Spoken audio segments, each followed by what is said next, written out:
নমস্কার বন্ধুরা, rare view mirror চ্যানেলে আপনাদের সবাইকে স্বাগত জানাই। হাজব্যান্ডের অফিসে অনেকেই রসগোল্লা খেতে চেয়েছে। হাজব্যান্ড আমায় এসে বলল, তুমি কি রসগোল্লা বানাতে পারো? আমি বললাম হ্যাঁ, কেন পারবো না। তাই সেই জন্যেই আজকে আমি আপনাদেরকে রসগোল্লা করে দেখাচ্ছি। রসগোল্লা বানানো কিন্তু ভীষণই সহজ। যে কোনো বাঙালি দেখলেই অবাঙালিরা খালি রসগোল্লাই খেতে চায়। চলুন তাহলে রেসিপিটা শুরু করা যাক। আমি কড়াই বসিয়ে দিয়েছিলাম ইন্ডাকশানে, আর এখানে আমি 1 লিটার ফুল ফ্যাট ক্রিমওয়ালা যে দুধ পাওয়া যায় সেই দুধ ব্যবহার করছি। আপনারাও যখন বাড়িতে রসগোল্লা বানাবেন তখন কিন্তু অবশ্যই চেষ্টা করবেন ফুল ফ্যাট আছে যে দুধে সেই দুধটাই ব্যবহার করতে, তাহলে রসগোল্লার স্বাদ আরও দ্বিগুণ হয়ে যায়।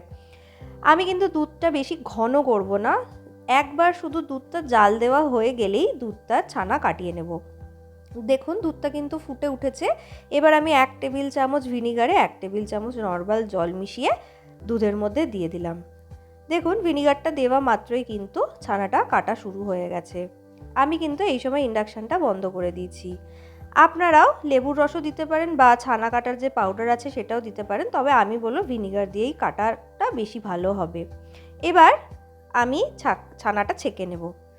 একটা ছাঁকনি নিয়ে নিয়েছি একটা পাত্রের ওপর। এবার আমি ছানাটা ছেঁকে নিলাম, জলটা ঝরিয়ে নেব। তার আগে ছানাটা আমি 2-3 বার নর্মাল জল দিয়ে একটু ধুয়ে নেব, যাতে ভিনিগারের যে টক ভাবটা আছে সেটা কেটে যায়। জল ঝরানো কমপ্লিট হয়ে গেছে। দেখুন আমি ছানাটা এবার তুলে নেব। আর ছানার যে জলটা বেরিয়েছে সেটা কিন্তু কখনো ফেলবেন না। রুটি বানানোর সময় আপনারা আটাতে মেখে রুটি বানিয়ে নিতে পারেন।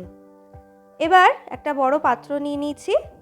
পাত্রের মধ্যে আমি জল ঝরানোর যে ছানাটা আছে সেটা নিয়ে নিলাম। ছানাটা এবার হাতের সাহায্যে খুব ভালোভাবে কিন্তু মাখতে হবে। আমার মোটামুটি 10 মিনিট লেগেছে মাখতে।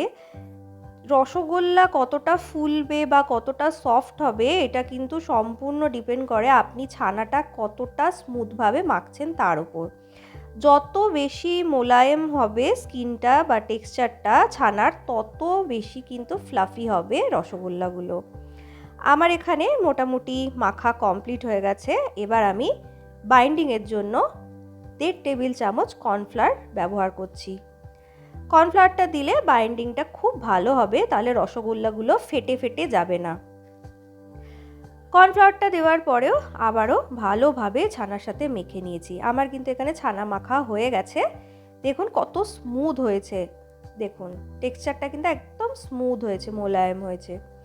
এবার আপনারা ঠিক যত বড় রসগোল্লা চান ততটা মণ্ড তুলে নিয়ে হাতে বেশ ভালোভাবে গোল্লা পাকিয়ে নেবেন। আমি এখানে আস্তে আস্তে সব কটা রসগোল্লা গড়ে নিচ্ছি। দেখুন কি সুন্দর দেখতে লাগছে।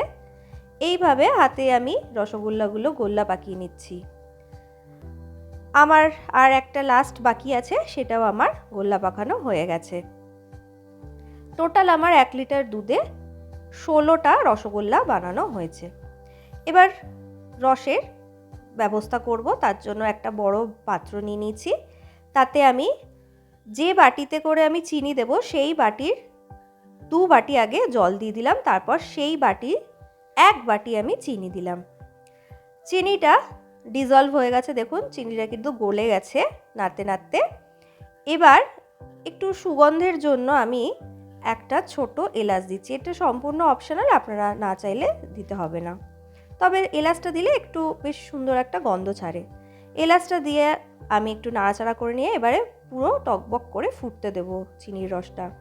টকবক করে যখন ফুটে আসবে তখন এক এক করে আমি গড়ে রাখা রসগোল্লাগুলো দিয়ে দিচ্ছি। রসগোল্লাগুলো দেওয়া মাত্রই দেখুন কি সুন্দর ফুলে উঠছে। যত বেশি এটা ফোটাবো তত বেশি কিন্তু রসগোল্লাগুলো সাইজে ডাবল হয়ে যাবে। মোটামুটি 10 মিনিট নন স্টপ কিন্তু আমি মিডিয়াম টু হাই ফ্লেমে ফুটিয়ে নিয়েছি। দেখুন রসগোল্লাগুলো কত বড় সাইজের হয়ে গেছে। রসগোল্লা বানানো কিন্তু আমার কমপ্লিট। এবার প্লেটিংয়ের পালা। দেখুন কি সুন্দর লাগছে রসগোল্লাগুলো দেখতে। এখনও এগুলো গরম আছে, আরও যত বেশি এগুলো রসে ভিজবে তত বেশি ফ্লাফি হবে আর স্পঞ্জি হবে। আমার রসগোল্লা বানানো কমপ্লিট। কেমন লাগলো আমার আজকের এই রেসিপি আমাকে কিন্তু কমেন্ট করে জানাতে একদম ভুলবেন না।